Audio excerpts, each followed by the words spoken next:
How would they know that, huh? Are you reading my mind? No. Who is we? Why is everybody suddenly we? You know, we could continue this after you've had a good night's sleep. Who is we? What is happening?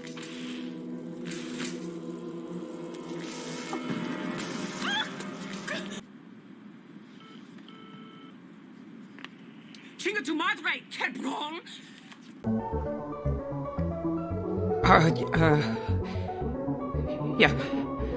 Yeah, sure. I guess to start with, what the fuck is happening? Imagine waking up one morning and discovering that almost the entire planet has become happy, unified, peaceful, connected.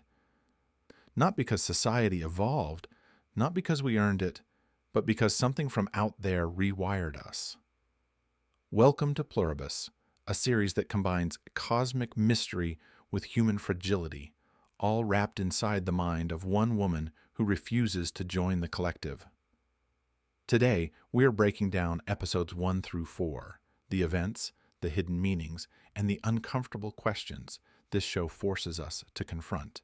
In episode 1, our story starts grounded. No aliens, no glowing lights, just Carol Sturka, a romance novelist who's a little tired, a little cynical, and carrying more emotional weight than she likes to admit. And then everything cracks open. Scientists detect an RNA-encoded signal from deep space. They replicate it because of course they do, and that's when the world gets hit by waves of seizures. People collapse, then stand up, changed. This is the birth of the others, a hive mind of perfectly synchronized humans all sharing one consciousness. And Carol, she's immune, possibly one of the last fully independent minds on Earth. She watches society reorganize itself in hours. Calmness replaces chaos. Smiles replace panic. Her partner Helen falls, joins the collective, and Carol is thrown into a terrifying paradox. Why does this utopia feel like a horror? Pluribus asks a simple, haunting question. What if happiness itself becomes the threat? In episode 2, Carol buries Helen, and the grief in this sequence is raw. But grief doesn't buy her time. The hive mind wants to talk, and they send Zosha, one of their calm, smiling representatives, who speaks as we, never I. Zosha brings Carol a message. There are others like you, immune, and they want to meet.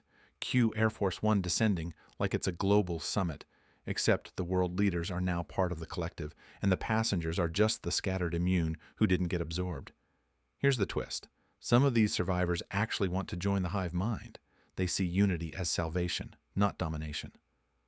Carol, she's furious. She refuses to lose herself, and that anger she carries, it triggers another global seizure in the hive mind. A moment that suggests Carol is more disruptive than anyone realizes. Episode 2 widens the world. It's not Carol against monsters, it's Carol against a vision of humanity she doesn't share.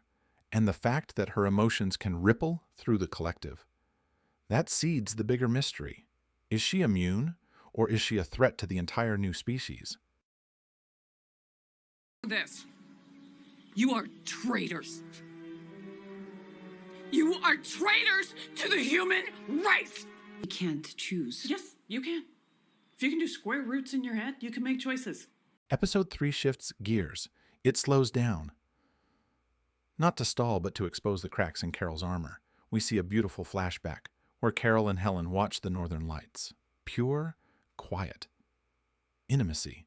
It's subtle storytelling, reminding us Carol isn't just angry. She lost her purpose, her person, and her emotional anchor.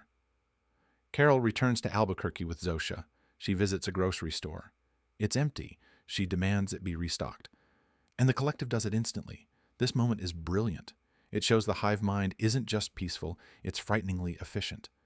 People don't argue. They don't choose. They don't complain. They just comply. Carol jokes about wanting a hand grenade. The hive mind interprets it literally. Zosha brings her one. Carol, assuming it's fake, primes it. It detonates, injuring Zosha. This is the turning point. The show reveals that the hive mind doesn't think like us. It fulfills requests with absolute obedience. And Carol, for all her resistance, suddenly becomes dangerous not because she fights the collective, but because she doesn't understand them.